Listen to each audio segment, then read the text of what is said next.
Hello YouTuber family, Radhe Radhe. কেমন আছেন সবাই? আপনাদের সকলকে স্বাগত জানাই আমার আরও একটি নতুন ভিডিওতে। আপনারা নিশ্চয়ই টাইটেল দেখে বুঝতেই পারছেন যে আমি কী নিয়ে ভিডিও করতে চলেছি। আপনাদের মনে সকলের কারোর না কারোর প্রশ্ন উঠতেই পারে, তাই না? যে আমি কেন কন্টিনিউ ভিডিও দিতে পারি না, আর এই 4-5 মাস ধরে আমি কেন ভিডিও করছি না, বা অনেকেই তো অনেকের অনেক প্রশ্ন থেকে থাকে, তাই না? আর সত্যি কথা বলতে গেলে আমার যারা চেনা জানা মানুষ আশেপাশের, শ্বশুরবাড়ির বন্ধুবান্ধব বা আমার বাবার বাড়িরই অনেক বন্ধুরা বা বান্ধবীরা অনেকেই বলে যে সুনন্দা তুই কেন আর ভিডিও করিস না, তোর রান্নার কোনো ভিডিও দেখি না। আর যারা আমার আশেপাশের মানুষজন তারা অনেকেই সবাই জানে।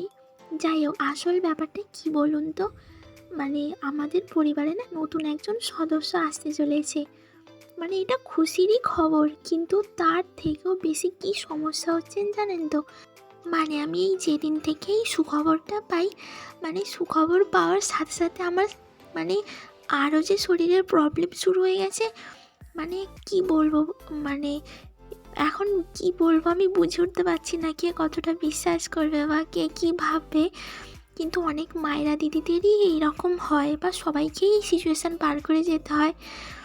তবুও আমি বলছি, অনেকেই প্রশ্ন করে ফোনে, মেসেঞ্জারে বা এইদিকে ওইদিকে, কাউকে না আমি ফোনে রিপ্লাই করতে পারিনি। তাই আজকে এই নিয়েই ভিডিও করছি। আর আশেপাশে না অনেকেই জানে যে আমার রিপোর্টটা আসার আগে থেকেই আমার শরীরে না অনেক চেঞ্জেস আসতে শুরু হয়ে গেছে। এত বমি যেই ব্যাপারটা, আমি সারা দিন লজ্জার কি বলবো আপনাদের কাছে, আপনারা খারাপ ভাববেন না যদি আমার কথা যদি আপনাদের খারাপ লেগে থাকে।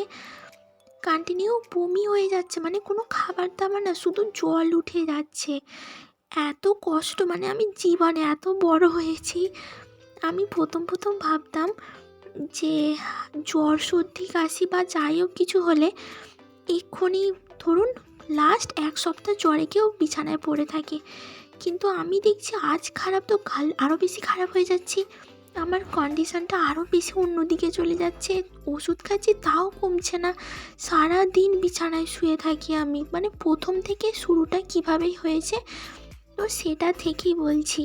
আর আসল যে ব্যাপারটা, এই দেখুন, এই সব প্যান্ডেল বা পুজো যেইগুলোর ভিডিও আপনারা দেখছেন, এইগুলোই পুজোরই আসলে দুর্গা পুজোর। কী বলুন তো, আমি কোথাও যেতে পারি না, বসতে পারি না, উঠতে পারি না। কিন্তু আমি তো না গেলেও আমার হাজব্যান্ড কোথাও যায় না, বলে একা একা কোথাও বেরোবো না। তাই পুজোর দিন না যাওয়ারই ইচ্ছা ছিল। একদম রাত্রিরে ওই 9:30-10টার সময় আমাদের বাড়ির একদম আশেপাশে 1, 2 কি 3টে ঠাকুর দেখেছি। একটু বাইকে করে আস্তে আস্তে নিয়ে গিয়েছিলো, আবার চলে এসেছি তাড়াতাড়ি। আমি যেতেই চাইছিলাম না, আবার ওর মুখ চেয়ে গেলাম যে আমি না গেলেও কোথাও যায় না, ওরও পুজো দেখাটা এবছরে কীরকম হয়ে যাবে না। তাই জন্য আমি গিয়েছিলাম। আর এই কিছু যে ফটো, এইগুলোই সপ্তমী দিনের সকালে কিছু বাড়িতে বসে আর আমাকে যে একটু ঠাকুর দেখতে নিয়ে গেছিলো, তো এইটা সেই দিনকার ফটো। তারপর কিছু কথা বলি। তারপর একদম সপ্তমীর পরে অষ্টমীর দিনকে একদম ভোর 5টার সময় বেরিয়ে পড়েছিলাম আমার বাবার বাড়ি আসার জন্য। এবার বাবার বাড়ি কেন আসছি এটা নিয়েই কথা, যে আমি ওখানে 3.5 মাস 4 মাস পর্যন্ত ছিলাম শ্বশুর বাড়িতে। আর আমাদের যে পুজোর মধ্যেই বাড়ি আসা হবে এটার কোনো প্ল্যান ছিল না।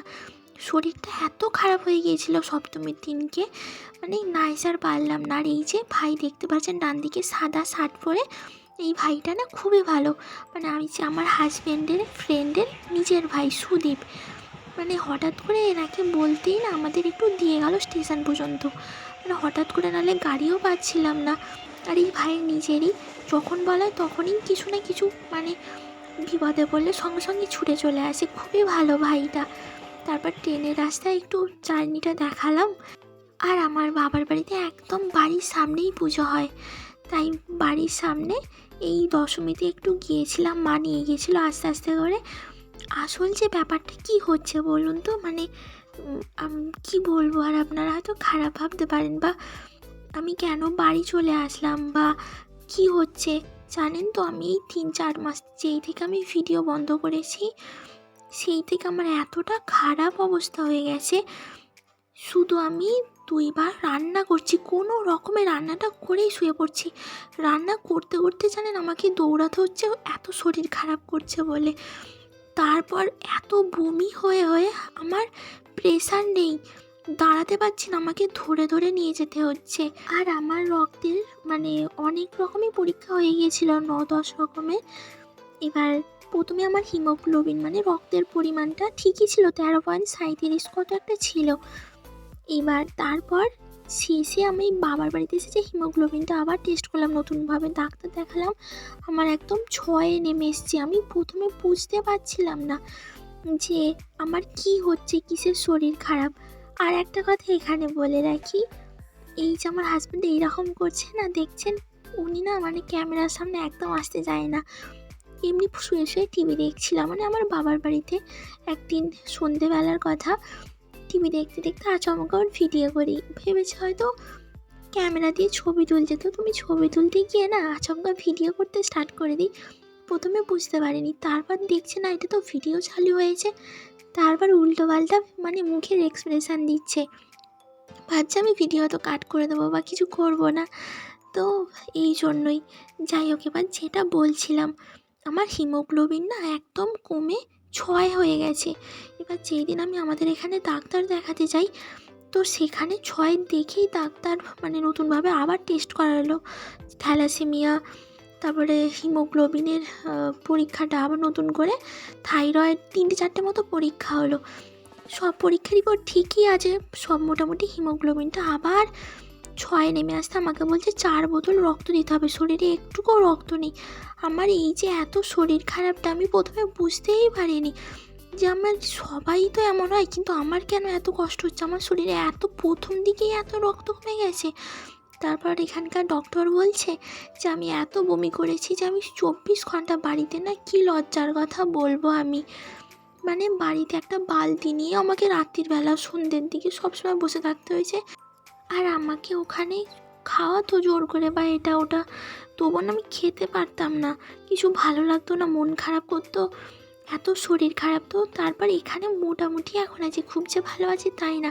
আর আমার না রান্না করতে তো ভালোই লাগে, আপনারা হয়তো জানেন, আমি যেভাবেও কোনো না কোনো ভিডিও আমি একদিন ছাড়া নতুন নতুন রেসিপি দিতেই থাকতাম। এখন আমার খুব মন খারাপ করে যে আমি আর কোনো রান্না করতে পারি না, উঠে দাঁড়ানোরই আমার ক্ষমতা নেই, মানে দাঁড়ালেই মাথা ঘোরে, আমার এত কষ্ট হয়। আর আমি যেই থেকে রান্না করতে পারছি না না, সেই থেকে আমার খুব মন খারাপ করে, কিছু ভালো লাগে না। আপনারা তো জানেন যে আমি প্রথমে কন্টিনিউ আমি ভিডিও আপলোড দিতাম কোনো না কোনো রেসিপি নতুন নতুন করে, আর এখন খুব মন খারাপ লাগে, মানে পেরেও উঠতে পারি না আমি। তাই আমাকে বাড়ির সবাই একটু বারণও করে যে তোমাকে কিছুদিন এখন রান্নার ভিডিও করতে হবে না, তুমি যেমন পারবে তেমন ভিডিও করতে পারো। এটা কালকে দুপুরেরই ভিডিও, মানে স্নান টান করে একটু ঠান্ডা ঠান্ডা লাগছে, বা এই সময় একটু রোদে বসতে হয় বলে সবাই, বা মাথা চুলটা একটু শুকনো করতে হয়, তো সেই সময় আমার একটু রোদ্দুর, আমাদের মন্দিরে বসেছিলাম। এবার আমি একা বসতে যাচ্ছিলাম বলে আমার হাজব্যান্ডও আমার সাথে চলে গেছে বসতে, ঠিক আছে তুমি একা বসবে চলো। এবার কি বলুন তো, এবার প্রথমে ক্যামেরাটা যে অন করেছে, ও আবারও ভাবছে আমি মনে হয় ফটো তুলছি। তারপরে একটু চুলটা এলোমেলো ছিল, ভাবছি এবার চুলটা একটু ঠিকঠাক করে নিই, কী জানি কেমন এলোমেলোভাবে আছে, ফটো তুলছে। এবার যখনই ফটো তুলতে যায় তখনই চুলগুলো শুধু দাঁড় করিয়ে দেয় ওপর দিকে। এবার আমি কী করেছি, একদম দাঁড়াও, কিছু করবে না, এলোমেলো করে। এবার ভাবছে মানে ও বুঝতেই পেরে গেছে যে আমি ওর ভিডিও করছি, চুলটা এলোমেলো করে কেটে দিয়েছি, মানে একটু মজা করার মতো। তারপরে এবার ও আমার মাথায় হাত দিয়ে বলছে, মানে এভাবে চুল ফুল কেটে দিয়ে বলছে যে দেখো তো তোমার কেমন লাগে, তোমার দিকে ক্যামেরা ঘোরাও। আর আমি অনেক দিন ধরেই ভিডিও যাই হোক টুকটাক করে রাখি, কিন্তু মানে ভালোভাবে যে সাজিয়ে গুছিয়ে ছাড়বো মানে সেটার আর ক্ষমতা নেই। যাই হোক, আজকে আমি আমার ভিডিও এখানেই শেষ করছি।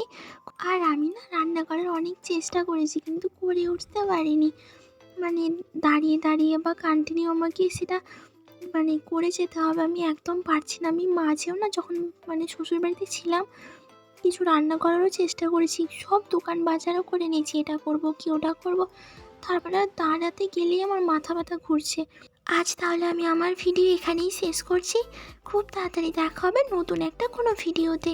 সবাই ভালো থাকবেন, সুস্থ থাকবেন, সাবধানে থাকবেন। রাধে রাধে।